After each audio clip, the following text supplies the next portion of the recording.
Piece, piece of mind, அமைதி, நிம்மதி, இதெல்லாம் எங்கே கிடைக்கும்? இதெல்லாம் எங்கே இருக்கும்? ஏதாவது காசு கொடுத்தா கிடைக்குமா? இல்லை வேறு ஏதாவது பண்ணால் கிடைக்குமா? எப்படிங்க அந்த அமைதி அடையிறது, மன அமைதி அடையிறது? எங்களுக்கு ஒரு குழப்பமாக இருக்குதுங்க, வாழ்க்கையே சிக்கலாக இருக்குதுங்க, டிப்ரெஷனாக இருக்குது, ஆன்சைட்டியாக இருக்குது, போராட்டமாக இருக்குது, ஒரு மாதிரி வாழ்க்கையே வாழக்கூடிய அந்த அளவுக்கு போயிட்டு, ஒரு பியர் இருக்குது, பயம் இருக்குது, இறந்துடலான்னு தோணுது, வெறுத்து போச்சு, போர் அடிக்குது லைஃபு. ஒரு பீஸ் ஆஃப் மைண்டு வேணுங்க எனக்கு, ஒரு அமைதியான நிலைக்கு போகணுங்க. அது எங்கே கிடைக்கும், எவ்வளோ ரூபா அப்படிங்கிற மாதிரி கேள்வி இருக்குது. பீஸ் அப்படிங்கிற விஷயத்தை புரிஞ்சுக்குங்க. முதல்ல நாம் பிரபஞ்சத்தோடும் இயற்கையோடும் ஒன்றி இல்லாமல் விலகி இருப்பதனாலேயே நமக்கு நிம்மதி, மன அமைதி இல்லை. இதுதான் இதுக்குள்ளே இருக்கிற ஆன்மீக ரகசியம். இரண்டாவதா, உங்களுடைய உடலும் மனமும் ஆன்மாவும் சண்டையிட்டு கொண்டு இருக்கிறது, போர் நடந்துக்கிட்டு இருக்கு. ஒரு நாட்டுக்கும் போர் நடந்தால் எப்படி ஒரு பீஸ் கொண்டு வரணும்னு நினைப்பாங்க, அது மாதிரி இவங்களுக்குள்ள போர் நடந்துகிட்டு இருக்கு. உடல் ஒரு மாதிரி திங்குது, மனம் ஒரு மாதிரி ஓடுது, ஆன்மா ஒரு மாதிரி இருக்குது. அது அமைதி தேடுது, உடல் சுகத்தை தேடுது, மனம் காதலை தேடுது, அது அன்பை தேடுது, இமோஷனலாக தேடுது, ஒரு விஷயத்தை அனுபவிக்கணும்னு தேடுது. அந்த மாதிரி ஒவ்வொன்றும் தேடிக்கிட்டு இருக்கா. மூணுமே 3 டைரக்ஷனில் போயிட்டுருக்கு. ஒரே டைரக்ஷனில் ஒரே மாதிரி ரூட்டில் ஒரே மாதிரி பயணிக்கணும், ஹார்மோனியஸாக இருக்கணும், ஒத்திசைவாக இருக்கணும், ஒன்றி இருக்கணும். அதுக்கப்புறம் இயற்கையோடு ஒன்றி இருக்கணும், பிரபஞ்சத்தோடு ஒன்றி இருக்கணும். இவ்வளோ ஒன்றிப்பு தேவைப்படுது. இந்த ஒன்றிப்பு இல்லாதனால சண்டைகள், சச்சரவுகள் இருக்கிறதுனால தான் நிம்மதி இல்லை, பொருளாதார முன்னேற்றம் இல்லை, எதுவுமே இல்லை, வாழ்க்கையில் எதுவுமே இல்லை, உங்களுக்கு அமைதியே இல்லை. அதனால் அமைதிங்கிறது உடனே கிடைக்கிறதோ உடனே நடந்துறதோ இல்லை. சில நேரங்கள் நீங்கள் அமைதியாக இருந்து ஃபீல் பண்ணியிருப்பீங்க. கோவில்களுக்கோ சர்ச்சுகளுக்கோ வேறு புண்ணிய ஸ்தலங்களுக்கோ ஒரு மனிதர்களிடத்துலையோ ஒரு குருக்கள் இடத்துலையோ யார் இடத்துலையோ போகும்போது ஒரு அமைதியை ஃபீல் பண்ணியிருப்பீங்க. அப்போல்லாம் என்ன நடந்திருக்கும் அப்படின்னா, உடல் மனம் ஆன்மா 3 ஒன்றிணைந்த நிலையில் இருந்திருப்பீங்க. அதனால தான் அங்கே அமைதியாக இருந்து ஃபீல் பண்ணியிருப்பீங்க. அதுக்கப்புறம் குடும்பத்துக்குள்ளே வந்தவொடனே சண்டை சச்சரவுகள், வீட்டுக்குள்ளே போனவங்க சண்டை பிரச்சனை போராட்டம் வந்துடும். பெரும்பாலும் மக்களுக்கு புரியறதில்லை. ஸோ அமைதி எதை சார்ந்து இருக்கிறது என்றால், மனமும் உடலும் ஆன்மா சொல்லுவதை கேட்க வேண்டும். நம்ம ஆத்மா சொல்கிற செயலை செய்யணும். இப்போ என்ன நடந்துக்கிட்டு இருக்குன்னா, அப்படி உள்டாவாக நடந்துக்கிட்டு இருக்குது. இவங்க 2 பேரும் சேர்ந்து ஆன்மாவை கட்டுப்பாட்டில் வச்சுருக்கிறாங்க. ஆன்மா தான் இவங்க 2 பேர்த்தையும் கட்டுப்பாட்டில் வச்சுருக்கணும். ஆன்மா சொல்கிறதான் இவங்க இந்த பயவுள்ளைங்க 2 பேரும் கேட்கணும். ஆனால் இவங்க 2 பேரும் சேர்ந்து சொல்கிறது தான் ஆன்மா கேட்டுக்கிட்டு இருக்குது. அந்த மாதிரி ஆப்போசிட் டைரக்ஷனில் இருக்குது. அதனால் உடல் என்ன வேணாலும் பண்ணுது, அதுக்கு நீ கேட்கக்கூடாதுன்னு சொல்கிறது, மனம் என்ன வேணாலும் பண்ணுறது ஆன்மா கேட்கக்கூடாதுன்னு சொல்கிறது. இப்படி இருக்கும் பொழுது முரண்பாடுகள் வருது, சண்டைகள் வருது, சச்சரவுகள் வருது. ஆன்மா சொல்லி பார்க்கும், உங்களுக்குள்ளே இருந்த ஆத்மா சமிக்கைகள் விட்டு பார்க்கும். பண்ணாதப்பா, தப்பு பண்ணாத, டே நீ இதை பண்ணாத, இதை பண்ணாதான்னு சொல்லும். நீங்கள் அதெல்லாம் கூட பார்த்துக்கலாம் அப்படின்ட்டு அமைக்கிறீங்க. கடவுள் மேலேருந்து ஒருத்தன் பார்த்துட்டு இருக்காங்கிறதே நீ கண்டுக்கிறது இல்லை. யார் பார்க்க போகிற, என்ன வேணாலும் பண்ணுன்னு பண்ணுறது, குடிக்கிறது, வெறிக்கிறது, பெண்களோட போகிறது வர்றது, தொல்லை பண்ணுறது, பிரச்சனை கொடுக்குறது, சண்டை சச்சரவு பண்ணுறது, மத வெறி பிடிச்சி அலையிறது, எதையாவது பண்ணிக்கிட்டே இருக்கிறீங்க.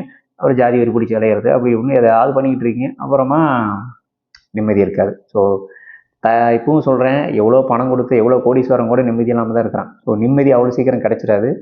ஸோ அந்த நிம்மதியை நமக்கு இறைவன் முழுவதுமாக கொடுத்து அதை உணர வைத்து, இதை நீ மற்றவர்களுக்கும் கொடு அப்படின்னு சொல்லி அந்த பரமாத்மா பிரபஞ்சமே நமக்கு வழிநடத்தி இந்த ஆன்மீக பொறுப்பை கொடுத்துருக்குது. ஸோ யாரெல்லாம் நிம்மதியின்றி இருக்கிறீர்களோ, மன அமைதியின்றி இருக்கிறீர்களோ, அமைதியை தேடுகிறீர்களோ, அவர்களுக்கு மன அமைதி கொடுப்பதற்கான ஆன்மீக நிகழ்ச்சிகளை ஏற்படுத்தி பண்ணிகிட்டு இருக்கோம். அதில் கலந்துக்குங்க. ஒரு பேசிக் ப்ரோக்ராம் வச்சுருக்குறோம், ஆரம்ப கட்ட நிகழ்ச்சி வச்சுருக்குறோம், அதில் கலந்துக்குங்க. அதிலிருந்து ஸ்டார்ட் ஆகி ஒரு அழகான லைஃப் ஸ்டைல், ஒரு நிம்மதியான லைஃப் ஸ்டைலை நம்ம கொடுக்குறோம். அகோரானாவே பேர் தான் அகோரான்னு வச்சுருக்குறோம், ஆனால் அதுக்கான அர்த்தமே பிரபஞ்சம். அந்த பிரபஞ்சம் கொடுக்கக்கூடிய அமைதியை நாங்கள் கொடுக்குறோம். கடவுள் கொடுக்கக்கூடிய அகோரானாவே கடவுள் தான், பிரபஞ்சம் தான். அகோரா அப்படின்னா ஆ என்பால் ஆரம்ப சக்தி, கோ என்றால் அரசன், ரா என்றால் ஆத்மா. அதாவது நம்ம பிரபஞ்சமாக இருக்கக்கூடிய பேராத்மாவை தான் அகோரா என்று நாங்கள் பெயராக வைத்திருக்கிறோம். இது ஆன்மீக புரிதலில் இருக்கிறவங்க தான் புரியும். நமது பெயருக்கும் அதே தான் அர்த்தம், ஆத்மசக்தி உள்ளவர் தான். அதனால தான் ரா என்ற பெயர் நமக்கு கொடுக்கப்பட்டிருக்கிறது. நம்ம ரா என்ற பெயரில் நம்ம இருக்கிறது காரணம், அந்த ரா என்ற பெயருக்கு ஆத்மாவின் ஒளியைத்தான் அந்த ரா என்ற பெயருக்கான அர்த்தம். ஒரு சூரிய ஒளியோடு கம்பேர் பண்ணிக்கலாம். சூரியன் சொல்கிறோம், ஆத்ம சூரியன் சொல்லலாம். ஸோ அதனால் இந்த முழு நிகழ்வும் உங்களுக்கு தீட்சையாக உங்களுடைய உடலை மாற்றி, மனதை மாற்றி, ஆன்மாவை மாற்றி, முழுவதும் மாற்றி ஒரு டிரான்ஸ்ஃபர்மேஷன் பண்ணி உங்கள் லைஃபையே சேஞ்ச் பண்ணி ஒரு லைஃப் டிரான்ஸ்ஃபர்மேஷன் கொடுத்து, அமைதி கொடுத்து வாழக்கூடிய எல்லா ஞானத்தையும் அந்த நிகழ்வுகள் நடக்கும். ஸோ அது அந்த நிகழ்ச்சியில் கலந்துக்கிட்டு நீங்கள் பெறலாம். இல்லைன்னா நீங்களே ஆன்மீகத்தில் தேடி போய் அந்த எங்கே நிம்மதி கிடைக்குதோ, உங்களுக்கு அமைதி கிடைக்குதோ அதை தேடி போங்க. சரி, இந்த அமைதிக்கு நிம்மதிக்கு நான் என்ன பண்ணணும் அப்படின்னா வேற ஒன்றும் இல்லைங்க. மனசுக்கு பிடிச்சதை செய்யுங்க, உங்கள் ஆத்மாவுக்கு பிடிச்சது செய்யுங்க, உங்களுக்கு எது சந்தோஷப்படுத்துதோ அதை செய்யுங்க, மகிழ்ச்சிப்படுத்துதோ அதை செய்யுங்க.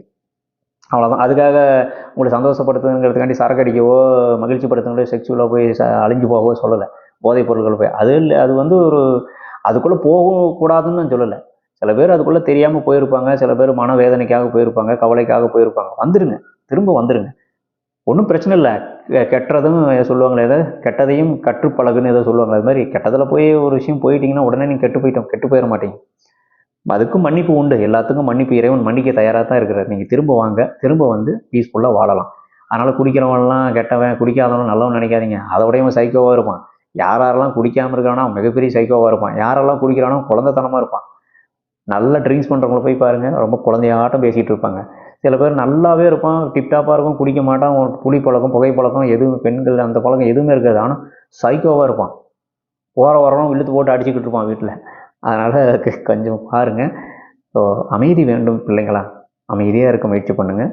அமைதியை நாடுங்கள், அமைதியாக இருங்கள். மன அமைதி வேண்டும், நிம்மதி வேண்டும். நான் அதை கொடுக்க தயாராக இருக்கேன். அதுக்காக தான் இறைவன் என்னை அனுப்பியிருக்கிறாரு. அந்த அவதாரம் எடுத்திருக்கிறோம். அந்த அவதாரத்துடைய நிலையாக தான் நம்ம இருக்கிறோம். பெற்றுக்கொள்ள வாங்க, தருகிறேன். நாம் பெற்ற இன்பம் இந்த வையகம் பெறணுங்கிற மாதிரி இறைவன் நான் கொடுத்ததை நீ எல்லோருக்கும் கொடுன்றாரு. ஸோ அதுக்காக அது பொறுப்புணர்ச்சியோடு கொடுக்கணும், அது கரெக்டாக கொடுக்கணும், அது சரியான நபருக்கு போய் சேரணுங்கிறதுக்காக சில விஷயங்கள் வகுப்புகளை நம்ம பண்ணுறோம். அவ்வளோதான், மற்றபடி வேறு ஒன்றும் இல்லை. உங்களை சந்திக்க நான் தயாராக தான் இருக்கேன். அப்படின்னா புரிஞ்சுக்கணும், அமைதி உங்களை சந்திக்க தயாராக தான் இருக்கேன். நீங்கள் தான் அமைதியை தேடி வரமாட்டேங்கிறீங்க. அது எந்த ரூபத்துலேயும் வருங்க, ஒன்றும் பிரச்சனை இல்லை. அது நம்ம லைஃப்பில் ஒரு நல்ல ஒரு மனைவி அமைஞ்சிட்டாவே நல்ல அமைதி கிடைக்கும். நல்ல ஒரு துணை, வாழ்க்கை துணை, நல்ல ஒரு காதல், அன்பு கிடைச்சிட்டாவே அமைதி கிடைக்கும். அது கிடைக்கலன்னா அப்படி தான் இருக்கும். பிடிச்ச வாழ்க்கை அமையலைன்னா அப்படி தாங்க இருக்கும். ஸோ நல்ல ஒரு பிடித்தமான வாழ்க்கையை வாழுங்க. மனசுக்கு பிடிச்ச வேலையை செய்யுங்க, மனசுக்கு பிடிச்ச செயலை செய்யுங்க, மனசுக்கு பிடிச்சவங்களோட பேசுங்க. எதிர்மறையாக பண்ணுறாங்களோ அவங்கள விட்டு விலகிருங்க. நெகட்டிவிட்டி, டாக்ஸிக் பீப்புளை விட்டு விலகிருங்க. அதுவே உங்களுக்கு மன அமைதி ஓரளவு கொடுத்துரும். இந்த தீயதாக பேசிக்கிட்டு எப்போ பார்த்தா நெகட்டிவாக பேசிகிட்டே இருக்கிறவனோட சேராதீங்க. அந்த மாதிரி உறவுகளோட சேராதீங்க. அவன் நம்மளை ஒழிச்சு கட்டிட்டு போயிடுவானுங்க. அவனும் உருப்பட மாட்டானுங்க, இருக்குன்னு உருப்பட விட மாட்டானுங்க. அதனால் வந்து உங்களை நீங்களே முடிவெடுங்க.